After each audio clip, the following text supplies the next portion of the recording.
Today we'll be hearing from both the Kogi and the Anambra divides over that issue, and I'm being joined on Politics today by, first on my immediate right, he is the Chief Press Secretary to the Governor of Anambra State. I'd like to welcome Mr. Mike Uda. Thank you very much. And thanks for joining us, Mr. Uda. And of course, to Mr. Uda's right is the liaison chairman of Ibaji Local Government Council in Kogi State. Well, the community that is laying claim to that particular resource.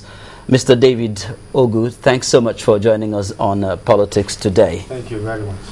Well, then I'll start with the with the Anambra State side of the story. Now, Mr. Uda, are you aware that Ibaji, from where the oil is being drilled, is in Kogi State? I'm not aware of that.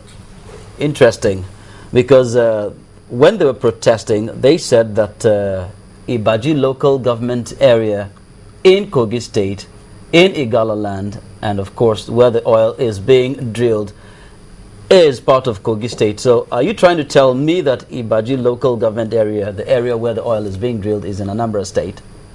Well, I want to make one impression very clear. We watched a certain clip of some protesters from Kogi State a little while ago. My reading of those people was that they were singing war songs, gearing up to fight. I want to make this impression that Anambra State of today, under the watch of Mr. pt.2, CON, who happens to be the governor, is not a combative state. Anambra State of today is not ready to go to war with anybody. So not Anambra even State, with our neighbors. So Anambra State will now give up every claim to the oil fields and its resources if it comes to that. No, I'm just coming. I want to make that impression very clear. Okay. We are not going to war. Anambra State, as of today, has a sense of good neighborliness. And I want everybody to look at the issues quite critically. The protest came up a few days ago. But Orient Petroleum Resources, the company that is exploring oil wherever now, has a history. The history of Orient Petroleum started before the advent of the Ibaji administration that secured the license for that company. In fact, during the administration of Governor Chukwuemeka Ezife, that was when the idea of Orient, of setting up a refinery in Anambra State started. Then Governor Ibaji, in 2001, obtained the license for Orient Petroleum. And with that license, the federal government, through its appropriate agencies, allocated fields to that company to exploit oil, and to drill. Now, the government of Dr. Chris Ngige, between 2003 and 2006, like we had in the Governor B's broadcast, invested some money in that project. That's right. In fact, specifically, that government invested about 100 million. Now, when Governor B came on board, between 2000, when he came on board, specifically in 2003, between 2003 and 2006, under his Anambra Integrated Development Strategy, he saw the potentials of that kind of project. He saw the economic implications of having a refinery in Anambra State. So he invested 4.4 billion naira. And that singular investment served two purposes. One, he gave potential investors enough confidence to now invest in that project. And he provided the needed capital for this project to take off in earnest. So, without that investment made by Governor B, other investors wouldn't have put in money. And from Governor Mbadinju, through Governor Ngige, to Governor B, to this present moment, all investments in Orient Petroleum are from Anambra people. The board of Orient Petroleum is peopled by Anambra people. Exactly. Under the chairmanship of Chief Emeka Anyoko.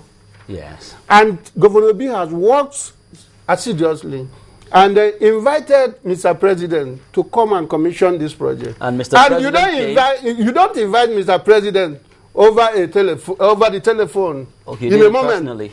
He invited Mr. President, told him the reason he was inviting him.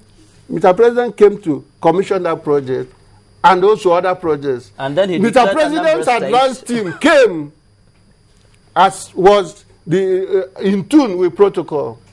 And eventually Mr. President came on the 30th of August and commissioned this project. Yes. And shortly after that, declared Anambra State an oil producing state. Exactly. And shortly after that, they started drilling oil.